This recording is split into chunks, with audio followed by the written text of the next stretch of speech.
Free bus లాగే ఉచిత current పథకం అమలుకు రంగం సిద్ధమైంది. ఫ్రీగా వస్తోందంటే మనోళ్ళు ఫినాయిల్ అయినా తాగేయడానికి రెడీ అనే సామెత కూడా ఉంది. దాంతో ఉచిత కరెంటు తెగవాడేసేందుకు సిద్ధమైతే మాత్రం జాగ్రత్త, కరెంటు కట్ అవుతుంది, కేసు ఫైల్ అవుతుంది.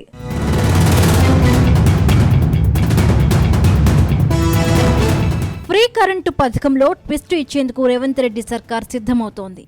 తమను గెలిపిస్తే 6 గ్యారంటీలు అమలు చేస్తామని ఎన్నికల నేపథ్యంలో ప్రకటించారు. ఇందులో భాగంగా ఒక్కో పథకాన్ని అమలు చేసుకుంటూ వచ్చారు. కాంగ్రెస్ పార్టీ అధికారంలోకి రాగానే మొట్టమొదటిగా ఫ్రీ బస్సు పథకాన్ని అమలు చేసింది. ఆ తరువాత ఆరోగ్యశ్రీ పథకాన్ని 10 లక్షలకు పెంచింది. అధికారంలోకి వచ్చిన 100 రోజుల్లోనే 6 గ్యారంటీలను అమలు చేస్తామని చెప్పిన ముఖ్యమంత్రి రేవంత్ రెడ్డి అందుకు తగ్గ కార్యాచరణ సిద్ధం చేశారు.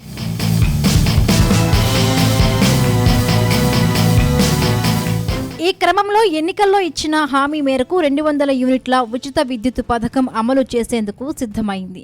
ఇందుకు సంబంధించి ఉప ముఖ్యమంత్రి భట్టి విక్రమార్క కీలక ప్రకటన చేశారు. వచ్చే నెల అంటే మార్చికి సంబంధించిన విద్యుత్ బిల్లులు చెల్లించవలసిన అవసరం లేదని ప్రకటించారు. గృహజ్యోతి పథకం అమలు చేస్తున్నట్లుగా వెల్లడించారు.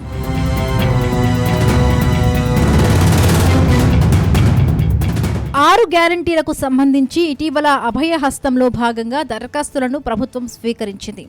తాజాగా సీఎం రేవంత్ రెడ్డి 500 రూపాయలకే గ్యాస్ సిలిండర్, 200 యూనిట్ల వరకు ఉచిత విద్యుత్ పథకాలను ప్రారంభించారు. అయితే ఫ్రీ విద్యుత్ పథకానికి సంబంధించి కొన్ని గైడ్లైన్స్ను ప్రభుత్వం జారీ చేసింది. ముఖ్యంగా ఉచిత విద్యుత్ కదా అని అడ్డగోలుగా ఉపయోగిస్తే కఠిన చర్యలు తప్పవు.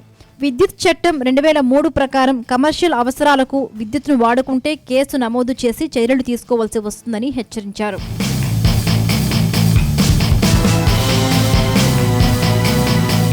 ఉచిత విద్యుత్ అని అవసరాలకు మించి వాడితే విద్యుత్ సరఫరాలో అంతరాయం కలిగే అవకాశం ఉందని విద్యుత్ అధికారులు అంచనా వేస్తున్నారు.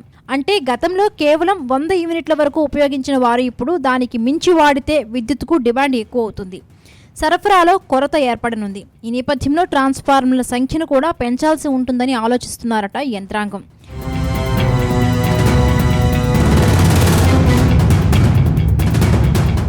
కాంగ్రెస్ ప్రభుత్వం పేదలకు ఇళ్లను నిర్మించి ఇస్తామని, సొంత జాగా ఉన్న అర్హులకు 5 లక్షలు ఇంటి నిర్మాణానికి మంజూరు చేస్తామని హామీ ఇచ్చింది.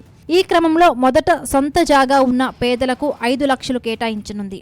ఇదిలా ఉంటే 2 వీలర్ ఉన్న, చిన్న కారు ఉన్న ఇందిరమ్మ పథకానికి అనర్హులయ్యే అవకాశం ఉందని తెలుస్తోంది. ముఖ్యంగా ఇళ్లలో ఉపయోగిస్తున్న కరెంటును కూడా పరిగణనలోకి తీసుకుంటున్నారట. అయితే దీనిపై ఇంకా అధికారికంగా ప్రకటన వెలువడాల్సి ఉంది. మొత్తం మీద 6 గ్యారంటీల విషయంలో ఆచితూచి ముందడుగు వేస్తోంది.